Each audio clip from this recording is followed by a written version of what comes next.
السلام علیکم، welcome to my YouTube channel smart learning. تو سیکنڈ ایئر اردو کی 17 جو اسباق تھے وہ مکمل ہو چکے ہیں 4 ویڈیوز کے اندر۔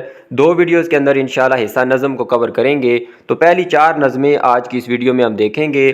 پہلی نظم ہے جی جو شکوہ کے جواب میں لکھی گئی تھی 1913 میں، جواب شکوہ علامہ اقبال نے لکھی ہے۔ بڑے چلو جو ہے وہ اختر شیرانی نے لکھی ہے۔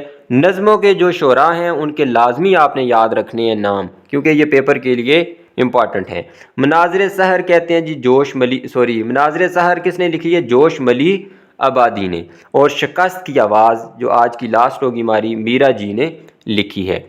تو چلیں جی اس کے پہلے ورڈز میننگ دیکھ لیتے ہیں۔ جواب شکوہ، آبا و اجداد، ٹھیک ہے، جو انسیسٹر ہیں ہمارے۔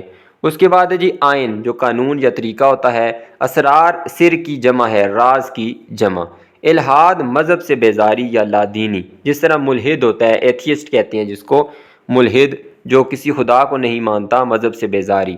فاطر ہستی اللہ تعالیٰ ہے، دنیا پیدا کرنے والا۔ فردہ کہتے ہیں جی آنے والا، جو کل ہے اس کو فردہ۔ فکر کہتے ہیں درویشی اور قناعت کو، ٹھیک ہے، سنجیدگی، درویشی۔ قدسی الاصل، اصل کے لحاظ سے مقدس اور پاک، اصل کے لحاظ سے مقدس اور پاک۔ قصور قصر کی جمع ہے، اور قصر پیلس کو کہتے ہیں، محل کو۔ تو یہ جمع کافی الفاظ آتے ہیں، اس وجہ سے میں نے جو ہے نا ان کے اوپر باکس بنایا ہوا ہے تاکہ آپ ان کو ذہن میں رکھیں۔ پیر گردوں، زحل سیارہ جو ہے جسے پیر فلک بھی کہا جاتا ہے، پیر گردوں۔ تاتار جو ہے، جو تاتاری لوگ ہیں ان کے لیے ورڈ یوز ہوا تھا، جو چنگیز خان یا منگول قوم جو بعد میں مسلمان ہو گئی تھی اس کے لیے، اس کی طرف اشارہ بھی ہے اس کے اندر۔ تارک کہتے ہیں ترک کرنے والا۔ ہم کہتے ہیں، ہم جو ہے پچھلی ویڈیو میں ہم نے دیکھا تھا، ہم کہتے ہیں ٹیڑے کو، اور ہم کہتے ہیں مٹکا جو شراب کا ہوتا ہے۔ دہر کہتے ہیں دنیا کو، رخت کہتے ہیں سامان کو، رخت۔ رضوان جو ہے جنت کا دروگہ ہے۔ سکان زمین، زمین پر رہنے والے، سکونت رکھنے والے۔ نیکسٹ ہے جی کم کہتے ہیں کمیت کو، کوانٹٹی کو۔ کئی جو ہے یہ بھی بار بار لفظ یوز ہوتا ہے، کئی، یہ اس کو اس طرح بھی لکھا جاتا ہے، کئی۔ ایرانی بادشاہان کا لقب ہے کئی۔ پھر کیف کہتے ہیں وہ شے جو تقسیم کو قبول نہ کرے، جیسے سیاہی سفیدی، جو تقسیم کو قبول نہ کرے، سیاہی سفیدی، اس کو کیف کہتے ہیں۔ گردوں کہتے ہیں آسمان کو۔ تگ و تاز باغ دوڑ۔ پھر جذب باہم، باہمی جذبہ یا محبت۔ جور کہتے ہیں جی ظلم و ستم کو۔ حجازی، حجاز جو عرب سے متعلق یعنی مسلمان، جو عرب کے مسلمان ہیں ان کے لیے یوز ہوتا ہے ورڈ حجازی۔ حقائق کہانی یا واقعہ کو کہتے ہیں۔ حمیت کہتے ہیں غیرت کو، حمیت۔ حیدری حضرت علی رضی اللہ تعالیٰ عنہ سے متعلق۔ پھر اس کے بعد ہے گل، گل کہتے ہیں مٹی کو، یہ بھی ہم نے پچھلی یونٹ میں دیکھا تھا۔ لوح و قلم تختی اور قلم کو کہتے ہیں، لیکن اس کا مطلب کیا ہے؟ تقدیر، ٹھیک ہے، لوح و قلم تقدیر۔ مخفی کہتے ہیں خفیہ یا چھپا ہوا۔ مسجود جس کو سجدہ کیا جائے۔ ملائک ملکہ کی جمع ہے، ملک کی جمع ہے فرشتہ۔ وضع کہتے ہیں جی حلیہ یا طریقہ۔ حنود ہندو کی جمع ہے۔ سلف جو ہے اسلاف کی جمع ہے، آباء و اجداد، اسلاف۔ شعار طریقہ کو کہتے ہیں۔ شعور کہتے ہیں جی سمجھ کو یا عقل کو۔ دوسری پوائم بھی ہم دیکھ لیتے ہیں جی بڑے چلو۔ ریگزار اس کا مطلب ہے ریگستان۔ دلاور کہتے ہیں بہادر کو۔ افتخار کہتے ہیں فخر کو۔ تیغ زن کہتے ہیں جی تلوار چلانا۔ پھر قسمت سعید خوش قسمتی، خوش نصیبی۔ رزم گاہ کہتے ہیں جی میدان جنگ، جنگ کا میدان۔ تو اس کے کچھ ورڈز میننگ تھے یہ۔ اچھا ان کے اگلے بھی دیکھ لیتے ہیں، چھوٹے سی یہ ہیں ورڈز میننگ۔ روح فضا کہتے ہیں تازگی بخشنے والا، روح فضا۔ گردوں آسمان کو۔ نسیم سحری صبح کی ہوا، مرکب اضافی ہے، کا کی کے کا استعمال ہوا ہے۔ نسیم کہتے ہیں ہوا کو۔ خنکی کہتے ہیں سردی کو یا ٹھنڈک کو۔ مصفہ کہتے ہیں جی پاک یا صاف ستھرا۔ برگ کہتے ہیں پتا کو۔ ناقوس وہ شنکھ جو ہندو پوجا کے وقت بجاتے ہیں، اس شنکھ کو کہتے ہیں ناقوس۔ فغاں کہتے ہیں جی فریاد یا شور۔ شکست کی آواز آخری پوائم میں ہمارے پاس میرا جی نے لکھی ہے۔ امنگ کہتے ہیں جی خواہش یا ارمان۔ ماں پارا، ماں چاند کو کہتے ہیں، پارا ٹکڑے کو، تو چاند کا ٹکڑا۔ ضعیفی کہتے ہیں، جیسے ضعیف کا مطلب ہوتا ہے کمزور، اور ضعیفی کہتے ہیں کمزوری یا ناطاقتی۔ مشیت کہتے ہیں جی مرضی، مشیت مرضی۔ تو یہاں تک ہماری یہ ورڈز میننگ تھے 4 نظموں کے. اب اس کی ایکسرسائز دیکھ لیتے ہیں جی. ایکسرسائز کے اندر یہاں پہ کچھ میں نے چیزیں لکھی ہیں، جیسے بت بھی نے یہ ورڈ یوز کیا گیا تھا. تو بت بھی نے کا کیا مطلب ہے، اس کی تشریح کریں تو سمپل یہ ہے کہ اب کیا بت نے بنا لیا ہم لوگوں نے. خدا کو تو مانتے ہیں لیکن غیر اللہ سے امیدیں لگائی بیٹھے ہوتے ہیں. جو شرکیہ کام ہوتے ہیں وہ ہم کرتے ہیں، یا جو دنیاوی خواہشات ہیں ہماری، ان کے لیے یہ کہا گیا تھا بت بھی نے. ٹھیک ہے، غیر اللہ سے امیدیں یا شرک کرنا، یہ اس کا مطلب ہے.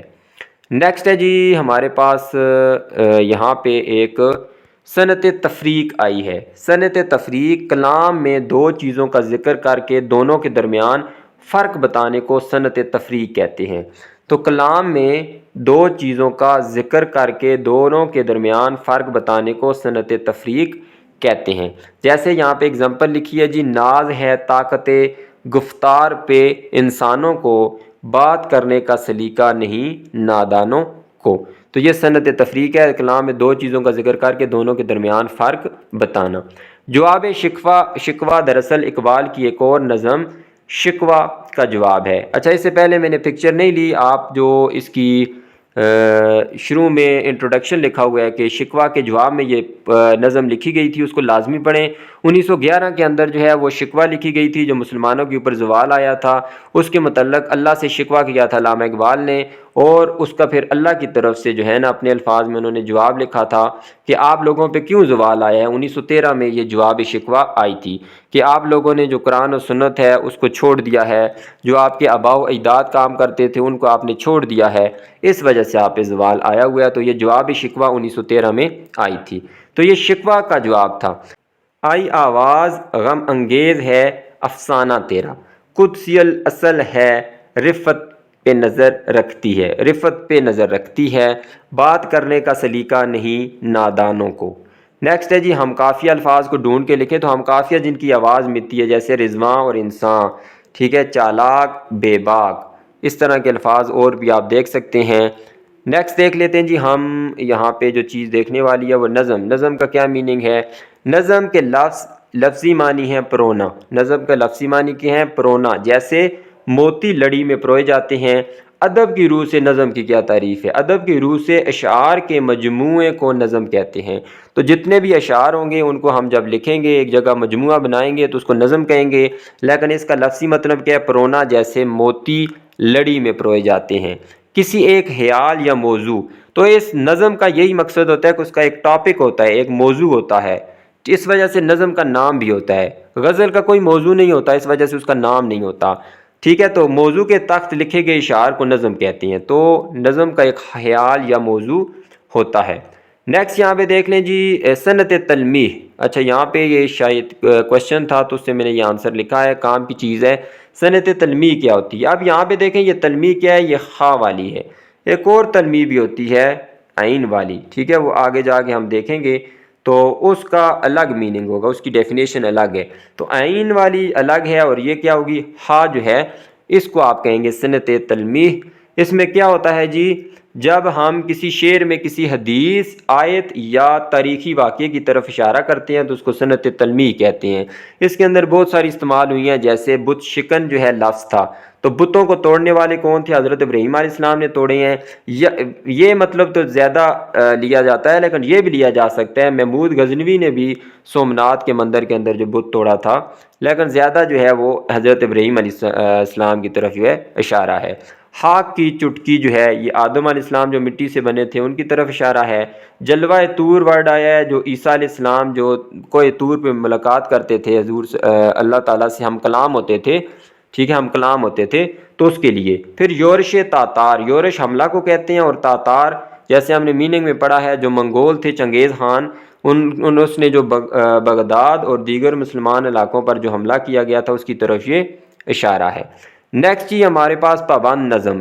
اس نظم میں وزن اور بحر کے ساتھ ساتھ قافیہ اور بعض اوقات ردیف کی پابندی بھی ضروری ہے. تو یہی یاد رکھ لیں کہ وزن، بحر، قافیہ اور ردیف، چاروں چیزوں کی پابندی ہوگی تو اس کو کہیں گے پابند نظم. اب آزاد نظم کیا ہے؟ آزاد نظم میں صرف جو ہے بحر کی پابندی ہوتی ہے، باقی چیزوں سے وہ آزاد ہوتی ہے، نہ اس میں قافیہ کی پابندی ہوتی ہے، نہ اس کے اندر وزن کی پابندی ہوتی ہے، نہ ہی ردیف کی پابندی ہوتی ہے، جیسے لکھنا چاہیں لکھیں، صرف بحر کی پابندی کی جاتی ہے۔ اور نظم معرہ جو ہے یہ آگے جا کے ہم مزید اس کو ڈیٹیل سے پڑھیں گے بھی، اسی طرح ان کی ڈیفینیشن لکھی ہوگی۔ تو نظم معرہ میں وزن اور بحر کی پابندی کی جاتی ہے، جبکہ قافیہ اور ردیف کی پابندی اس نظم معرہ میں نہیں ہوتی۔ ان کی جو پراپر ڈیفینیشن ہے وہ اگلی یونٹس کے اندر بھی آ جائے گی۔ تو یہاں پہ آپ صرف یہ دیکھیں پابند نظم، تو وزن اور بحر، قافیہ، ردیف سب چیزوں کی پابندی ہوگی تو اس کو کہیں گے پابند نظم۔ نیکسٹ ہمارے پاس ایکسرسائز ہے جی، اس کے اندر یہاں پہ کچھ مرکبات لکھے ہوں گے، ان کا مفہوم واضح کرنا ہے۔ سیل و جوبار، سیل و جوبار کا مطلب ہے جی سیلاب اور ندی نالے۔ جوبار، سیل سیلاب کے لیے اور جوبار ندی نالے، ٹھیک ہے، جیسے پانی کا شدید بہاؤ، اس کے لیے ورڈ ہے سیل و جوبار۔ مرگ و زیست، مرگ موت کو کہتے ہیں، اور واو اور ہو گیا، اور زندگی زیست۔ تیغ بے اما، تیغ بے اما کہتے ہیں بے رحم تلوار، نہ رکنے والی تلوار۔ قسمت سعید، خوش نصیبی یا خوش قسمتی۔ فخر قوم، قوم کا فخر۔ تیغ زن کا مطلب ہے تلوار چلانے والا۔ رزم گاہ کا مطلب ہے میدان جنگ، اور صف شکن کا مطلب ہے صفوں کو توڑنے والا۔ نیکسٹ جی یہ اعراب لگانے تھے، چلیں ان کا بھی کوئی کام نہیں ہے۔ یہاں پہ ایک امپورٹنٹ چیز ہے، مسدس ترجیح بند۔ مسدس جیسے ہم نے 9th 10th میں بھی پڑھا ہے، مسدس جو ہے ایسی نظم ہوتی ہے جس کے بند کے اندر 6 مصرے ہوں، مخمس 5 مصرے ہوں جس کے اندر، ٹھیک ہے، مثلث 3 ہوں، پھر اسی طرح شعر کے اندر 2 ہو گئے، اور رباعی کے اندر کتنے ہو گئے، 4 ہو جاتے ہیں۔ تو یہاں پہ دیکھ لیں جی مسدس ترجیح بند، یہ کیسی مسدس ہوتی ہے؟ مسدس کے ہر بند کا تیسرا شعر، مطلب کہ اس طرح 6 مصرے ہوتے ہیں تو 3 شعر ہوتے ہیں، پہلا شعر، دوسرا شعر، اور جو تیسرا شعر ہے وہ اگر بار بار منوان اسی طرح رپیٹ ہو رہا ہو، اس کے اندر کوئی تبدیلی نہ کی جائے، تو اسے ٹیپ کا شعر کہا جاتا ہے۔ جو شعر، اب اگر آپ اس نظم کو دیکھیں تو یہاں بھی میں نے پکچر یہ آ گیا ہے، یہ دیکھیں، دلاوران تیغ زن بڑے چلو بڑے چلو، بہادران صف شکن بڑے چلو بڑے چلو۔ تو یہ دیکھیں مسدس ہے، 1 2 3 4 5 6 مصرے ہیں، یہ پہلا شعر ہو گیا، یہ دوسرا شعر ہو گیا، یہ تیسرا شعر دیکھیں بار بار پوری نظم کے اندر رپیٹ ہوا ہے، سیم، کوئی تبدیلی اس کے اندر نہیں ہے۔ اس کو کہتے ہیں ٹیپ، ٹھیک ہے، ٹیپ کہتے ہیں۔ اور ایسی جو ہمارے پاس ہوتی ہے مسدس، یا مسدس جو ہوتی ہے اس کو مسدس ترجیح بند کہتے ہیں۔ نظم بڑے چلو بھی مسدس ترجیح بند کی مثال ہے، تو یہ اس کی بھی آپ ڈیفینیشن ذہن میں رکھ لیں۔ نیکسٹ ہمارے پاس جو تیسری نظم تھی اس کے اندر ایک ہی چیز ہے، وہ ہے تمیز یا متعلق فعل۔ تمیز یا متعلق فعل کی ڈیفینیشن دیکھ لیں، وہ الفاظ جو فعل کی کیفیت یا حالت میں تھوڑی سی کمی بیشی کرتے ہیں، وہ الفاظ جو فعل کی، جو ورب ہوتا ہے اس کی کیفیت یا حالت میں تھوڑی سی کمی بیشی کرتے ہیں، چند تمیزی الفاظ درج ذیل ہیں، ٹھیک ہے۔ تو ان کو ہم ایک طرح سے ایڈورب کی جو ٹائپ ہوتی ہے، ایڈورب آف فریکوینسی کے اندر یہ ورڈ جیسے انگلش کے اندر آپ پڑھتے ہیں، کبھی کبھی، کبھی بھی نہیں، یا کبھی نہیں، ہمیشہ، اکثر، عموماً، یہ دیکھیں آلویز، آفن، یوزلی، اسی طرح کبھی نہیں، نیور، کبھی کبھی، سم ٹائمز، ٹھیک ہے۔ تو یہ جو ہوتا ہے ہم نے دیکھے تھے، لیکن اس کے علاوہ بھی ہیں، ضروری نہیں ہے ایڈورب آف فریکوینسی، لیکن آپ ذہن میں رکھنے کے لیے یہ دیکھ لیں کہ فعل کے متعلق جو بات کہی جائے گی اس کو تمیز کہیں گے، اس کی کیفیت یا حالت کو بتایا جائے گا، تو یہ سارے الفاظ جو ہیں ان کو ہم کہیں گے تمیزی الفاظ، ٹھیک ہے، جو فعل کی حالت کے بارے میں ہمیں بتاتے ہیں۔ نیکسٹ ہمارے پاس جو لاسٹ نظم تھی، اس کے اندر بھی کچھ بھی نہیں ہے، نہ ہی کوئی اس کے اندر بلینکس ہیں، سمپل ایک چیز یہاں پہ لکھی گئی ہے جی، لکیر کا فقیر جو محاورہ ہے اس کی تعریف کریں۔